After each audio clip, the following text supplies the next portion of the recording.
Good afternoon, welcome to the We Have a Meeting podcast, Trench Tips. I'm your host, Jack David Frimston, joined by... Zach Jonathan Thompson. Thank you, Zach Why are we Jonathan starting it so Thompson. low and sexy? I just wanted to have a bit of a sexy voice today, and I hope there's nothing wrong with that in 2025. Nothing. So we are, contrary to popular belief, we are friends in the real world. We're not just podcast friends, and we have lots of conversations. We talk about lots and lots of different things, and I've noticed a theme in some of our recent chats.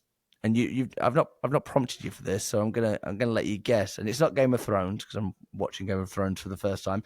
What might the theme be today? Do you think? Let's see how smart you are, Mr. Thompson.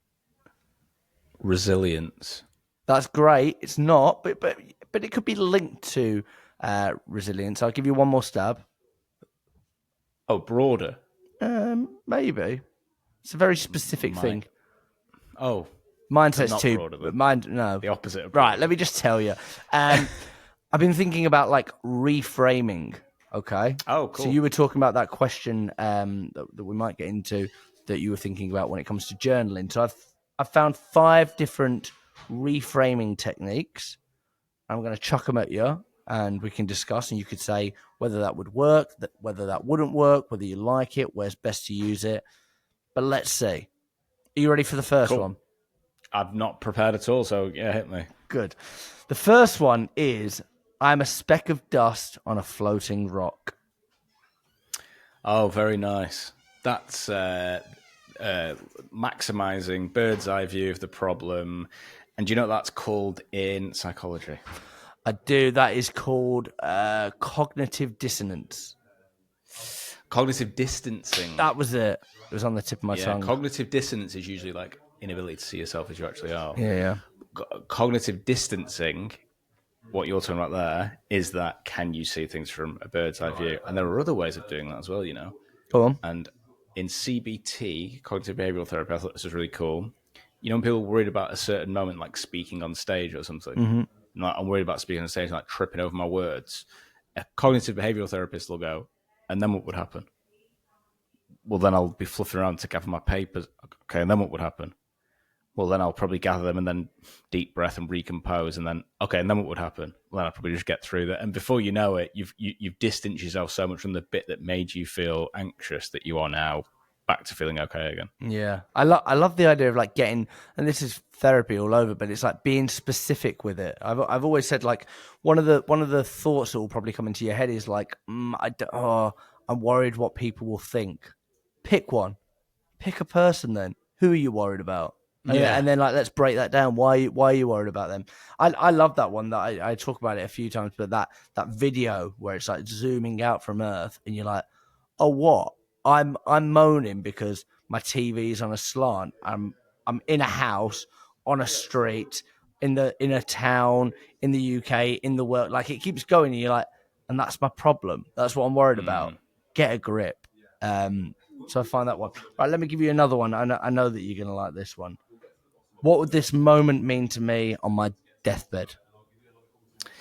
It's probably a bit more you than me, this one, but I do. I think we can both relate, can't we? Do you know what is I've had a few people on LinkedIn, interestingly enough, reach out to me and say, how do I know if sales is the right job for me? And some people have rang me to ask me this as well.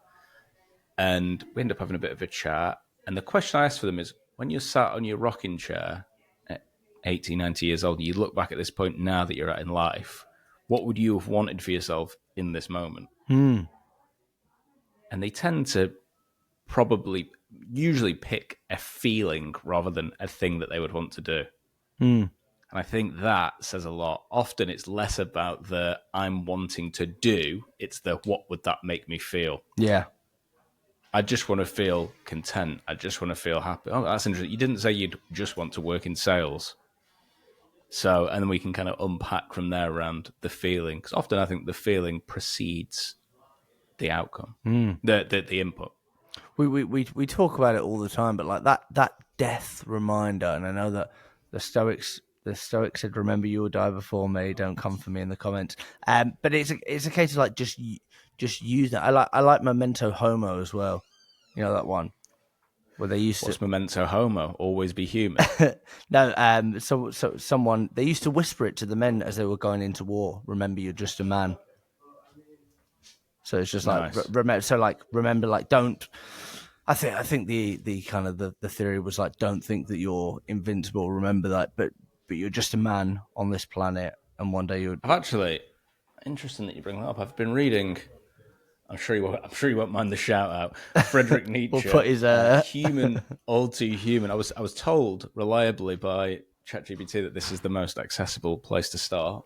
But I was just reading a thing then about it's sort of got the cogs going a bit around human experience is enjoyed at its most when you're experiencing it with other people, right? So that makes sense, perfectly makes sense. So like, you enjoy sex more when you spot that the other person also enjoys sex with you, and like, oh, I feel really bonded to this person, or like shared sorrow, like, oh, I feel close, because we're sharing the together. sorrow. Yeah.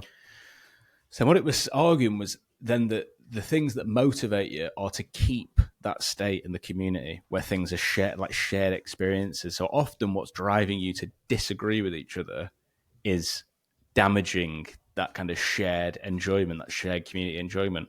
And I thought that's really interesting because when you look at some of the disagreements that are happening in the world, or the things that people are worried about, you can look at it through that lens and go, well, you're worried about that because there's a shared enjoyment to your community that will be damaged because of that. And you can look at things through that simple as it's a slight tangent, but I thought No, it was I like interesting. that. It's like the fear, and that's probably where the kind of the rebuttals come from in like war and conflict. I also, to go off on a tangent, I got one of my friends sent me this earlier.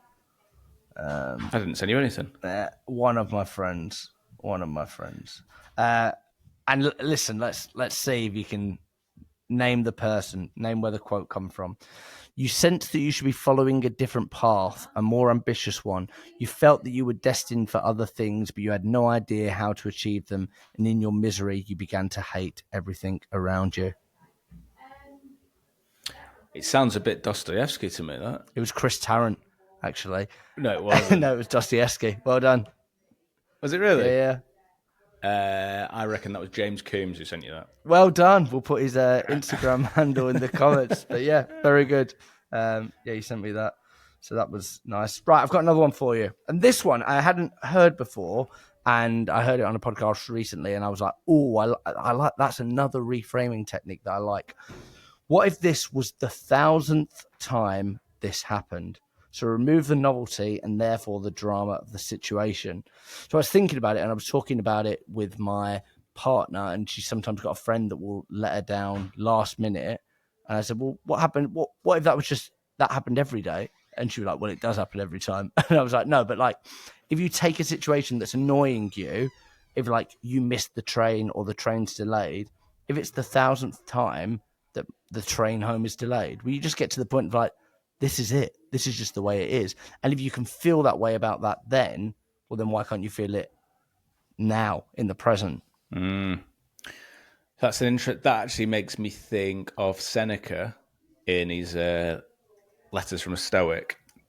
He's talking about how one of his friends, their life fell apart because their hometown burnt down. No hometown anymore to go back to.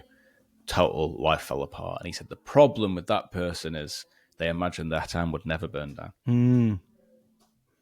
The Stoic would imagine that the worst could happen and make peace with that. So I often think like like people read Stoicism. I know this is not the Stoic podcast, but often people read Stoicism and think it's about being totally emotionless to everything. I think actually what it leads you to is either being really grateful or really indifferent. I think those are actually your two options in Stoicism. I think the train being late, being stuck in traffic, the friend letting you down. You can an extreme example would be like, at least I have a friend and I like doing these things when we're together. The 1,000th time it happened thing would be the indifference. Would be that I kind of expected that was one of the outcomes anyway. Yeah. So whatever, I'm pretty Bring cool. it on. I'm just part of the river. Do you know what I mean? Just take Exactly. me with you. You're going to like this one, and I know you're going to like it because we talk about it a lot. Is this useful? Is this true? Yes, Very, very good. I was actually thinking about that this morning with the what I think about a lot at the minute is I've talked about it so much, but we are definitely losing the critical thinking ability. It's real information overload. And your brain, I was looking the other day, is at most, if you're the most rational person ever, you'll only spend 20% of your life being rational. So 80% of your life will be totally irrational. And things have a way of just seeping into your beliefs. You know, when we were kids, you probably knew, without information being there, that it was all right to be gay. That it was all right. That we're kind of in a generation that was like pretty like it was all right. Like it's Yeah. fine. Don't worry about it too. There might be like a bit of sniggering to be had in the playground or whatever. But then in the world we're in now, the information age, Andrew Tate or someone, they can just sneak in and just suddenly you're like, oh, I've kind of got a bit of their opinion there because I didn't put it through a critical thinking lens first. It's kind of become my hill to die on. But I haven't really done any research or really challenged it at all. I've just kind of let it in and let it become part of me. And with things like AI doom and stuff like that, you can quickly end up at an outcome where this is my hill. I'm ready to die on this hill. This is my absolute opinion. I'm running it through that lens of, is this useful? Is this true? In that order will probably get you to actually, maybe I need to question this first. There's very few things that are true and probably even fewer things that are useful. Yeah, and I definitely think for like salespeople or in like a corporate environment, like you've got to really like use data, and we do it with our sales team. Like, oh, it was low connect rate today, or I didn't have very many conversations. Like, is that true? First of all, well, let's look at the data. No, there you go. And also, is it true? Is it useful? Sorry, so it might be true, but what good does that do? Yeah, if you're problem solving, right? Well, I need to adjust this, but then if it's not true, well, it's definitely not useful. I'll give you one more, and this is a really nice one to think about, is what if this is the most interesting part of the story? So What if reframing, this is the most interesting part of the story? yeah, so reframing the chaos as plot development. You're in the dip, the setback, the humiliation, but what if this isn't the failure? What if this is the turning point, the bit you tell your grandkids about, the speech you'd give when you're finally successful, the dark night before the breakthrough? Yeah, so there's all sorts of ways you can take this one. So I think your mind acts as, it's got these little consultant layers that are kind of like rapid fire consultants. One is comparison. I know it's light in this room because I also know what dark feels like. And my brain quickly figures that out, bit of snap of a second, figures it out, and then I understand the full picture. Yeah. The other thing, I was just listening to Jimmy Carr on Chris Williamson, and he was talking about if your life was a film, the worst bit probably becomes the best bit of the film. It puts the rest of the film into context. And then they made another interesting point of, if you imagine your life as a film, what are people at home shouting out at you to do right now that you aren't doing? Is it, Wow, I like oh, that. come on, just leave the job, ask her out, ask for the promote, do that. You know, like the things that people would probably shout at you at this point in your life are probably the things that you should be doing. That's really nice. All right, I'm going to listen to that one later. I think people think that we're so individual and we don't, like, we're the only ones going through it as well. So what if this is the most interesting part? But it's like, am I the only person that's ever gone through this? Do you know the story of the mustard seed, the Buddhist story about the mustard seed? Faith of a mustard seed. Do you know that one? No. No. A woman's son dies, and she goes to one of these monks and says, "My son has died. He was only a young boy. Can you do anything? Can you bring him back to life?" And he says, "Go to the local town and find a family who have not experienced death to give you a mustard seed and bring it back to me, and I'll bring your son to life again." So she goes off, and then she comes back and he goes, "Have you got the mustard seed?" She goes, "No." And I think the idea of that story is like, obviously there's no one out there that hasn't been affected by death in some way, but it's the same with problems. You think, all of your problems. Are you the first person to really experience this problem? No. Exactly. There's an interesting thing about AI. I was listening to he was a guest, the guy who wrote Thinking Fast and Slow. I think it's called Daniel Kahneman or something like Kahneman, something something like that. But he's he's dead now. They were talking, maybe it was a few years ago. They were talking, him and Lex Friedman, and he said a really interesting thing. I've been thinking about it all week.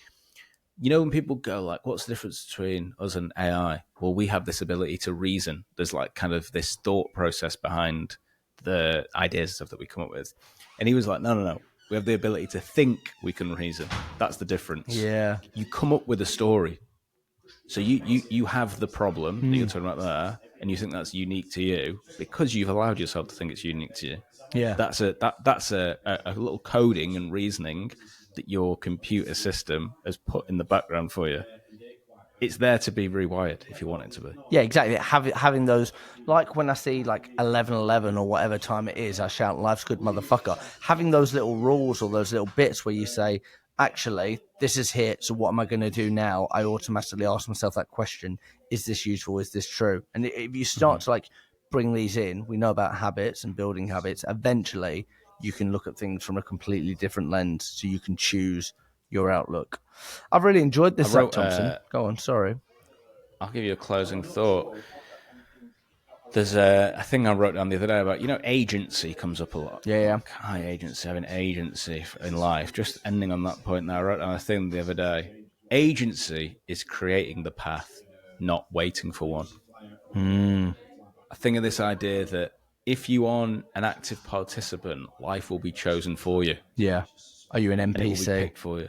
Exactly. So that idea then of like, I'm the only person, I'm the one who it's so unique to me. I'm the word, like that has been picked for you. But you can also unpick it and not be just auto-subscribed into things you don't want to be. There's another path. I've loved this, Mr. Thompson. It's always a pleasure to talk life and shop with you. Any tasks this week? I saw somebody post a photo of a shoe the other week, which I thought was brilliant. They got paid their hard-earned money. Yeah. They got paid. If you've got to the end of the episode and you want to have a prize, write a review of the book, Sales is Therapy, on Amazon, a glowing endorsement. Please screenshot it and send it over to me. Each person who does it, I will send over. Don't be too generous. No, I think message me, because what I'll send over, it might shock you. I probably can't say it on the podcast. Okay, I like that. Right, love you. Bye. Love you. Bye, mate.